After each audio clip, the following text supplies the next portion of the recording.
My name is Izzy Swan, and I'm addicted to jigs. Little jigs, big jigs, scary jigs, not so scary jigs. Jigs. I love my jigs. A lot. Let me tell you what I'm doing. I'm working on this project for my mom, and I've been slowly hacking away at it as I go along here, and I'm trying to do a real nice job because it's my mom. And I needed some walnut for some parts I'm making for this table of hers, and I went down to the Sawyer's, and the only thing that he had dry was this natural edge slab walnut. And I said, you know what, I'll take it. But I have a small problem. I don't have a joiner in my shop, and for most of the time I don't really need one, but occasionally I do. And a few weeks ago I posted a video on how you can use your table saw to get a nice straight edge for, suitable for glue-ups without a joiner. But my problem is a little bit more complex today. I have these slabs with a natural edge, so I don't have a nice straight edge to work with. And can you see the rock in that? I have a little bit of a twist and a cup to them. And all I have is my little table saw to figure that out. So I wanted to take this time, today to show you how I would solve that problem and what jigs I would use to make this work for me. Now, there's no substitute for a joiner.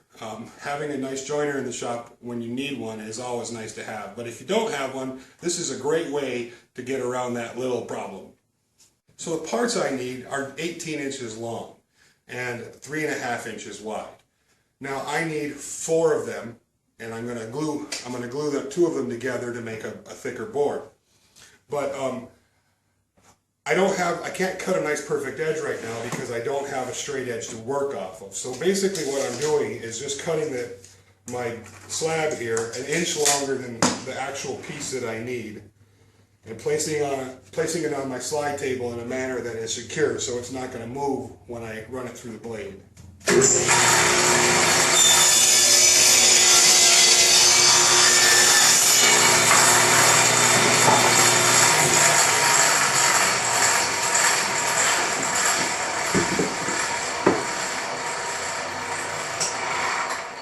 Now once I've done that, because I know my slide table is set up right, and I know when I run this through that's going to give me a pretty straight line, I'm just going to lay it on its side and cut it roughly in half. So I've indexed my fence to just over 3 3/4, and I'm going to lower my blade to just about 1/4 inch higher than my work surface here, my work piece, and run these 4 pieces through.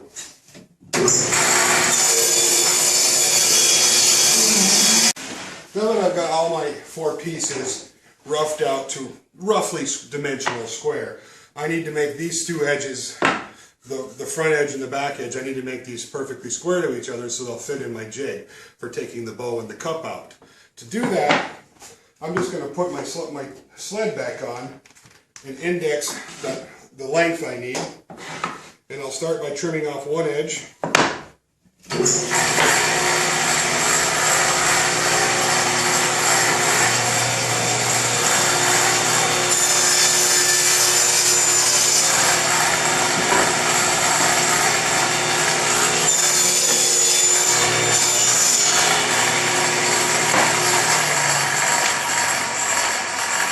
And like you saw, to complete the cut, I just moved the board over to my index point. Now that I've got my board cut to its rough dimensions, I'm going to put it in this jig. And how this jig works, I made this a little dovetail in here, and it corresponds with the slide that I have this board attached to. I can move this back and forth to match certain dimensions I need.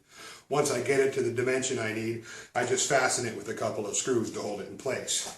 Now the way this will work, because this board has a warp in it, I need to flatten 1 edge so I can mill it out the rest of the way.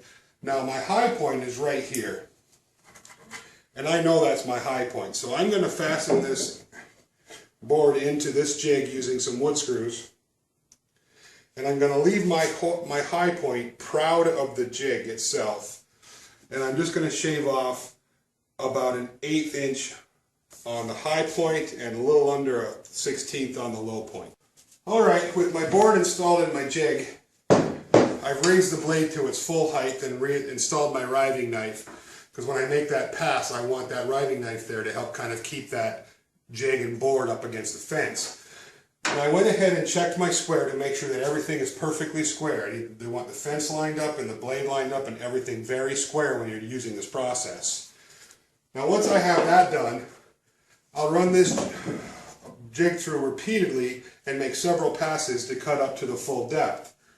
Now, because my blade only extends to 3 inches, 3 1/4 inches, and my blank is over 3 3/4 inches, I'll just turn this over and complete the cut using that side. And my jig is only 6 inches high. So I know that if I can use this process up to a board that is 6 inches in width, any more than that, and I'm going to go find somebody with a joiner.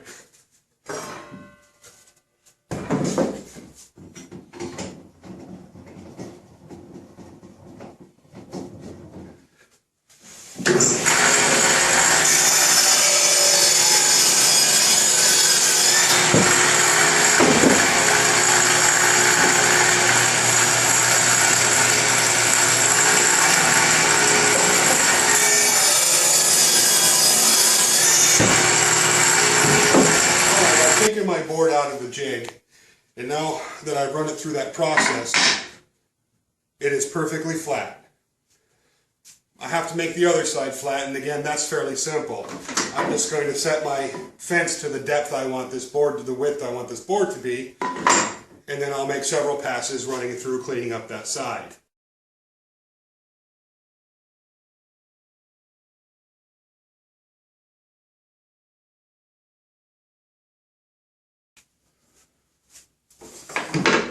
Alright, now that I've got both sides perfectly flat and perpendicular to each other, I need to make one edge perfectly straight. When I cut these in half, they had a cup and a bow to them, so the edge I've got on this is going to be waned to one side, and it's probably going to have a small belly in it, and I need to take that out. But you can't just run that up against the fence, because that's not going to give you a nice straight line. If the piece moves a little bit or shifts, you're not going to get that perfectly straight edge for glue up. To do that, just create a simple little jig. Just a perfectly straight piece of, in this case, MDF with a little riser and then a cap on top of that. This is the part that gets a few people a little squeamish. I use wedges to hold my pieces in place. Some people don't feel comfortable with that, and by all means, if you don't feel comfortable with it, don't do it. Use a clamp, or you could even leave yourself a little extra stock and screw the board to the straight piece of plywood below it. But in my case, I'm just going to use clamps. I've been doing it for years, or wedges. I've been doing it for years, and for me, it's worked wonderfully.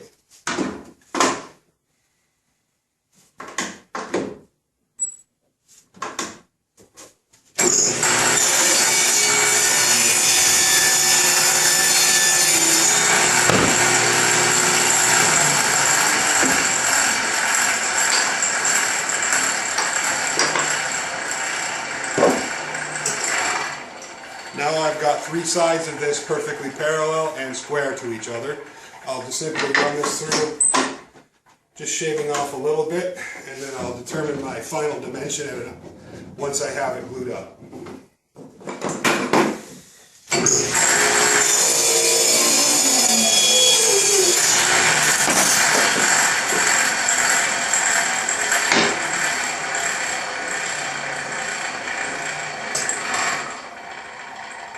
I need to change the bearings.